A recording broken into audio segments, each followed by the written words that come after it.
সংসার সুখের হয় রমণীর গুণে, যদি স্বামী রান্না করতে জানে। এইটা লিখে পড়ে বাঁধিয়ে রেখে দেবো, ঠিক আছে? তুমি হঠাৎ করে আজকে রান্নাঘরে ঢুকে কি প্রমাণ করতে চাইছো?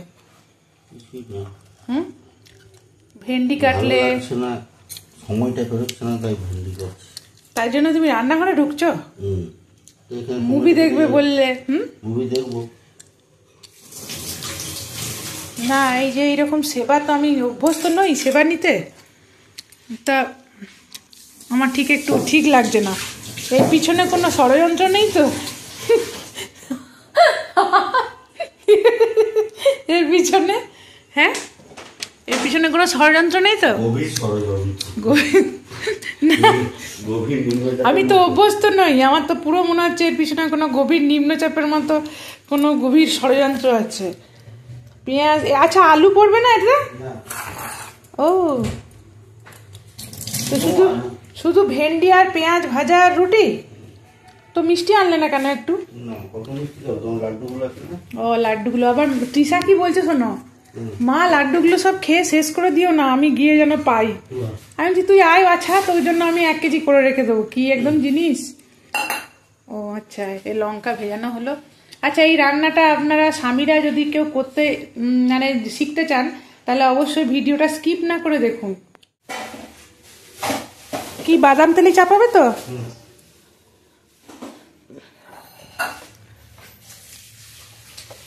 আমি খালি বাদাম তেলটা দিচ্ছি। আজকে শনিবারের রাত্রে রাঁধুনি কিন্তু আমি নই। আপনারা ভাবতে পারবেন না এই ভদ্রলোক এত ভালো রান্না করতে জানে। কতটা তেল দেবো? বেশি না মানে দেখে যাও, তুমি তো আবার অল্প তেলে রান্না করো। এতে কি ফোড়ন দেবে? কিছুই ফোড়ন দেবে না? আচ্ছা, কিছুই ফোড়ন ছাড়া ভেন্ডি রান্না হবে। আমি ততক্ষণে বাসনগুলো রাখি। আর সিনেমাটা কখন দেখবো তাহলে?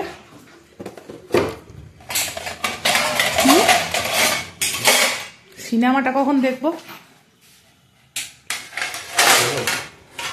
আমার তো কাজ নেই না, আমি ওখানে বসে বসে সিনেমা দেখবো না। আমি বরঞ্চ অন্য কাজ করি। আমার কিছু সেলাই করা আছে, সেলাই ঠেলাই করি, তারপরে রুটি বানাবো। ভেন্ডি না কমে যায় জানো তো। আচ্ছা 2-4টে রাখো, একটু সেদ্ধ খাবো। হ্যাঁ রেখে দাও, আর দিও না, একটু সেদ্ধ খাবো।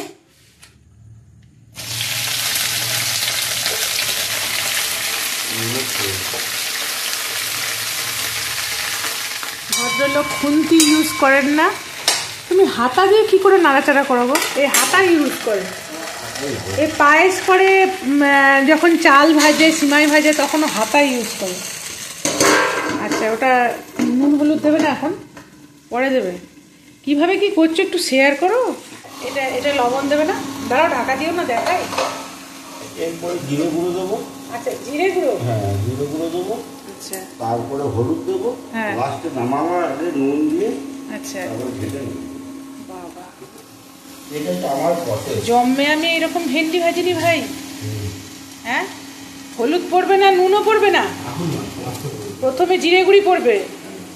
যারা ওই পাশ থেকে ভিডিওটা আমার দেখছো, প্লিজ খাতা পেনটা নিয়ে বসো। প্রথমে জিরে গুঁড়ি দেওয়া হচ্ছে, এই দেখো। আচ্ছা, এটা একটা ধনে একটা জিরে দেখে নাও, ঠিক আছে? ধনে দেবে না? আচ্ছা, কি বললে হবে না, গন্ধটা দেখে বুঝতে হবে। আরে ধনে গুঁড়ি পড়লেও ক্ষতি নেই, দাও। আচ্ছা, ধনে গুঁড়ি পড়লো, তারপরে জিরে গুঁড়ি পড়বে। আজকে মনে হচ্ছে আমি 4খানা রুটি আমার জন্য করতে হবে। তুমি কটা খাবে গো? অদ্ভুত ব্যাপার, ভেন্ডি রান্নাতে যে এত টুইস্ট থাকে আমি জানতাম না।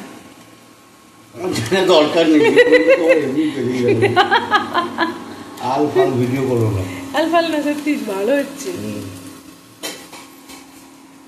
এই ভিডিওটাই আমার ভাইরাল হয়, বুঝেছো? হ্যাঁ। আর এদিকে আমি একটু সিমাই চেষ্টা করছি। আচ্ছা, সিমাইটা যদি না ভেজে দিই কি হবে? হলুদ পড়লো। আচ্ছা, ফাইনাল দেখাচ্ছি। হ্যাঁ, এটা হয়েই যাক তরকারিটা। আমি বুঝতে পারছি যে রাঁধছে, সে পুরোটা শেয়ার করার ইচ্ছা নেই। চাই উপর থেকে একটু পোড়া তেল দিয়ে দেওয়া হলো, বাটিতে ছিল। এটা কিন্তু এখনো লবণ পড়েনি, ঠিক আছে? লবণ পড়লেই ভেন্ডিটা কি হবে? ভেঙে যাবে। আচ্ছা, লবণ পড়লেই ভেন্ডিটা ভেঙে যাবে, কিন্তু নুন ঢুকবে না তো? নুন ঢুকবে? আগের দিন খেয়েছিলে, নুন ঢুকেছিল? হ্যাঁ, তুমি দুর্দান্ত করেছিলে, কলকাতা থেকে এসে খেয়েছিলাম। বাবা, মুখে লেগে আছে পুরো। হ্যাঁ হ্যাঁ, চাটু একবার জিভ দিয়ে কেটে নাও। হাতা দিয়ে ভেন্ডি রান্না অবশ্যই ট্রাই করবে সবাই, ঠিক আছে? পেঁয়াজটা একটু কাঁচা কাঁচা থাকবে। পেঁয়াজটা কাঁচা থাকবে। কালার দেখেছো? হ্যাঁ, দুর্ভিক্ষ হলে মানুষরা এরকম খাবার পায়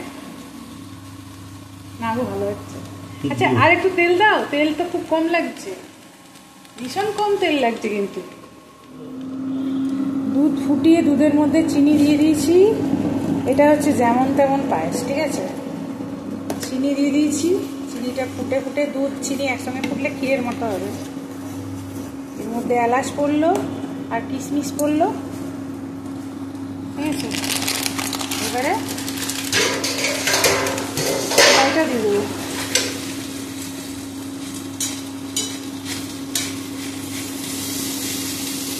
আর দেবো না। সাধারণত এই সিমাইটা আমরা না ভেজে দিই, অনেকেই না ভেজে দেয়, কিন্তু ভেজে দিলে ভালো লাগে। এটা যখন নামাবো তখন একটু ঘি দিয়ে দেবো। এইভাবে পায়েস আমরা চট করে করি না, এটা হচ্ছে গিয়ে গাফিলতি পায়েস। এটা টোটাল রেডি। এটাতে কী কী দিলাম? একটু আমুল দুধ দিলাম, কেন কি 1 প্যাকেট দুধ ছিল না তো, সেই জন্য একটু আমুল দিয়েছি, একটু ঘি দিলাম, ঠিক আছে?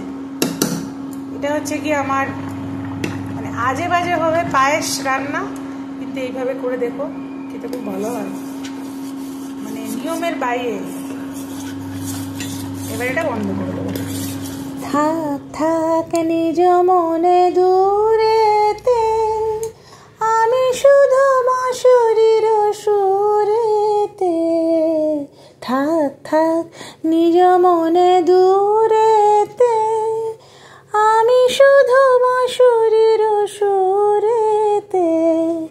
পরশ করিব মোর প্রাণ মন অকারণ, মায়া বন বিহারিণী। মায়া বন বিহারিণী হরিণী, গহন স্বপন সঞ্চারিণী। কেন তারে ধরিবারে করিপন অকারণ, মায়া বন বিহারিণী। সুপ্রভাত, গুড মর্নিং। কেমন আছো বন্ধুরা সবাই? আমি তো ভালোই আছি, আশা করছি ঠাকুরের কৃপায় সকলে বিন্দাস আছো, তাই না? তো সকাল সকাল 1 কাপ চা দিয়ে, চা না খেলে না হবে না, তাতে উঠতে 7টা বেজে যাক 8টা বেজে যাক, মাঝে যে কোনো খাবার আমরা স্কিপ করতে পারি আর কি, চাটাকে স্কিপ করতে পারি না। তো ওদিকে দেখো চা খাওয়ার পরে না আজকে একটু অন্য কাজ নিয়ে বসেছি। মানে এই আমন্ডগুলো না অনেক দিন ধরে ফ্রিজে পড়েছিল, সেগুলোকে একটু বাদাম তেলে একটু রক সল্ট দিয়ে ভেজে রাখছি। মানে এটাকে নতুনভাবে করলাম, এটা তাহলে খাওয়ার একটা ইচ্ছা জাগবে আর কি। একটা সময় চলছিল রেগুলার খুব আমন্ড খাচ্ছিলাম, এখন আবার সেটা বন্ধ হয়ে গেছে। তারপরে আমার গাছপালাতে তো জল দেওয়া কমপ্লিট হয়েই গেছে। আর তুলসী গাছটা দেখেছো তো কত বড় হয়েছে। আমার এখানে দেখেছি বাড়ির যেখানেই গাছ লাগাই না কেন, এইখানে তুলসী গাছ লাগালে তত্তর করে বেড়ে যায়, কদিন বাদে দেখবে এই জানলাটা পুরো গার্ড হয়ে গেছে। তো অনেকেই বলে যে এরকম মাছ রান্না করি, মাংস রান্না করি, সেখানে তুলসী গাছ, তো কি করব, ওইখানে কখনো কখনো জল দিই। বৈশাখ মাসে ছাদে অনেক সময় যাওয়া হয় না, তখন তাড়াহুড়ো করে জল দিলাম, তো দেখি খুব বড় হলে তখন উপড়ে দেবো। তো এই ইচ্ছাই আছে। তো ঠাকুরকে স্নান করে পুজোটা করে নিতে পারলে না এখন গরমের দিনে মানে আর মনে হয় যে প্রচুর কাজটা এগিয়ে গেল। যদিও আজকে ডিউটি দেরিতে আছে, তো তাও রান্নাবান্না আমাদের তো তোমার 1:30 থেকে 2টোর মধ্যেই আমাদের বাড়িতে নিয়ম হচ্ছে, এর বেশি আমাদের লাঞ্চ টাইম 2টোর মধ্যে ফিক্সড, ঠিক আছে? তাই তো তুমি যাই খাও, একটা তরকারি ডাল ভাতই খাও আর যাই খাও। তো এখন এখন না ভীষণ ফুলের মানে কমতি হচ্ছে জানো তো, ছাদে সেই হারে ফুল নেই। আর জবা ফুলের সাইজগুলো না ভাই কি মানে একদম পুরো নয়নতারা ফুলের মতো জবা ফুলগুলো হচ্ছে, এত দেখে খারাপ লাগছে না। এই জবা ফুলই শীতের সময় কত সুন্দর ফুটতো। তো কি করা যাবে বলো, ওগুলোকে প্রতিদিন মিত্রবাবু বলেছে যে ভাতের মাড় যেটা হয় ওটা, সবজির খোসা, খোল জল, এটা ওটা দিয়ে এখন গাছগুলোকে বাঁচিয়ে রেখে তারপরে যত্ন করে তার ফুলগুলো তবে বাড়বে আর কি, বড় হবে।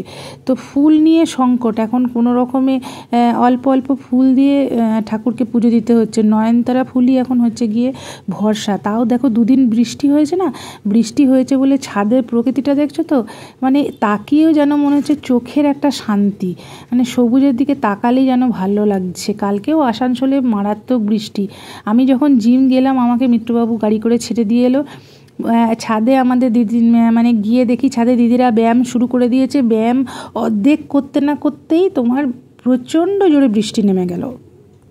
তো আজকে রবিবার, কেউ মেয়েরা না থাকুক যাই হোক দুজনে মিলে তাও তো খেতে হবে বলো। তো আজকে একটু চিকেনটা ধনে চিকেন মানে কাঁচা লঙ্কা ধনে পাতা দিয়ে যে মুরগির রেসিপিটা হয় তো সেটাই করব আর কি। কিন্তু আমি চিকেনটা দেখে না আমার ভীষণ রাগ হয়ে গেছে, কেন কি এটা আজকে সুগনা চিকেনটা আনেনি। আর সুগনা চিকেনটা না ভীষণ ভালো হয়, খেতেও ভালো হয়, চিকেনের কালার দেখেই তুমি বুঝতে পারবে। কিন্তু আজকে পাইনি, আর ভীষণ ভিড় ছিল নাকি, যাই হোক। তো এমনি চিকেনটা এনেছে। তো কীভাবে রান্না করছি, প্রথমে তো একটু দই দিয়ে ম্যারিনেট করে নিলাম চিকেনটাকে। তারপরে সর্ষের তেল, আমি এটা সাদা তেলেই করে সাধারণত সবাই, আমি সাদা তেলটা আমার বাড়িতে ইউজ একেবারেই হয় না, সাদা তেল যেটা রিফাইন অয়েল যেটাকে বলে। তো সর্ষের তেলের মধ্যে একটু গরম মশলা, শুকনো লঙ্কা, জিরে ফোড়ন দিলাম। তারপরে পেঁয়াজগুলোকে হালকা মতো করে ভেজে নিলাম, খুব কড়া করে ভাজিনি। পেঁয়াজটা ভাজার পরে এই দেখো আদা রসুন পেস্ট করে রেখেছি, সেটা এতটা দেবো না, এটা রাত্রেবেলা ঘুগনি মশলাটাও ওই জন্য করে রেখেছি, ঘুগনি করবো রাত্রে। তো অল্প একটু আদা রসুন পেস্ট দেবো। পেস্টটা দেওয়ার পর একটু যখন সামান্য কষা কষা হবে, তারপরে এই যে ধনে ভিজিয়ে রেখেছিলাম, যেহেতু এটা ধনে চিকেন তো একটু ধনে ভিজিয়ে রেখেছিলাম, তো সেই ধনে বাটাটা পুরোটাই দিয়ে দেবো। আর এই রান্নাটাতে আমি হলুদ ইউজ করব না, হলুদের ব্যবহার করব না রান্নাটাতে। তো যখনই দেখবো ধনের বাটাটা দিলাম, একটু জলটা শুকিয়ে যাবে, তারপরে আমি ধনে জিরে গুঁড়ো আর জিরে গুঁড়ো, ধনে গুঁড়ো জিরে গুঁড়ো আর কি, আর কাশ্মীরি রেড চিলি পাউডার যেটা, সেটা দিয়েও একটু ভাজা ভাজা করে নিলাম মশলাটা। তো যখন মশলাটা একটু টাইট হয়ে যাবে তারপরে আমি চিকেনটাকে অ্যাড করে নিলাম। তো দুজনের জন্য যথেষ্টই, কিন্তু আমার চিকেনের পিসগুলো ঠিকঠাক লাগেনি। চিকেন নিয়ে না আমার একটা ভীষণ একটা খুঁতখুঁতে ভাব আছে, মানে এটা মিত্রবাবুও বুঝতে পারে। ও মাঝে মাঝে যখন রেগে যায় তখন বলে তুমি নিজে আনো না কেন, তখন আবার এই কথাটা শুনলে আমি আরও রেগে যাই। তো এই হচ্ছে কথা আর কি, প্রত্যেক সংসারেরই এরকম একটা কিছু না কিছু একটা গল্প আছে। তো যাই হোক, চিকেনটা দিয়ে যখন তোমার জলটা বেরিয়ে যাবে, লবণ তো অ্যাড করবে তারপরে। তো লবণ অ্যাড করে যখন দেখবে চিকেনটা মোটামুটি সেদ্ধ হয়ে গেছে, তারপরে এই যে ধনে পাতা আর কাঁচা লঙ্কাকে আমি পেস্ট করে রেখে দিয়েছিলাম, আমার লাস্টে মনে হচ্ছিলো আর একটু ধনে পাতা দিলে ভালো হতো। তো এরকম ধনে পাতাটাকে দিয়ে তারপরে তুমি গ্যাসের ফ্লেমটাকে কম করে আর 5 মিনিট কি 5-7 মিনিট রাখতে পারো, কেন কি বেশিক্ষণ রাখলে না ধনে পাতাটার ফ্লেভারটা চলে যায়। কাঁচা ধনে পাতাটা না আমরা রান্নায় কী করি, লাস্টে অ্যাড করি। তো মোটামুটি চিকেনটা খেতে ভালো হয়েছিল, তবে এটা রুটির সঙ্গে, পরোটার সঙ্গে, লুচির সাথে সবথেকে বেশি ভালো যায়, ভাতের সঙ্গে যতটা না ভালো যায়। কিন্তু যারা ভালোবাসো তারা ট্রাই করে দেখতে পারো, খুবই ভালো লাগবে। আর একটু ঝাল মানে ঝাল যারা খেতে পারো আর কি, তো তারা ঝালটা বেশি করে দেবে, কাঁচা লঙ্কার ঝাল অবশ্যই, কিন্তু এখানে গোলমরিচ ফোলমরিচ না, শুধুমাত্র কাঁচা লঙ্কার ঝালটা দিলে না চিকেনটা খেতে বেশি ভালো হয়। আর কোনো গরম মশলা আর দেওয়ার দরকার নেই, তো এমনিই খেতে ভালো লাগবে। আর এই দেখো আমাদের লাঞ্চ রেডি হয়ে গেছে। তো আমার এই রেসিপিটা তোমাদের যদি ভালো লাগে, আজকের ব্লগটা যদি ভালো লাগে, তো অবশ্যই লাইক করতে ভুলো না। যারা নতুন আসছে চ্যানেলে তারা অবশ্যই আমার চ্যানেলটিকে সাবস্ক্রাইব করো। সবশেষে বলি, সবাই খুব ভালো থেকো, সুস্থ থেকো, হাসি খুশি থাকো। আবার আসছি আর একটি নতুন ব্লগ নিয়ে, ততক্ষণের জন্য বাই।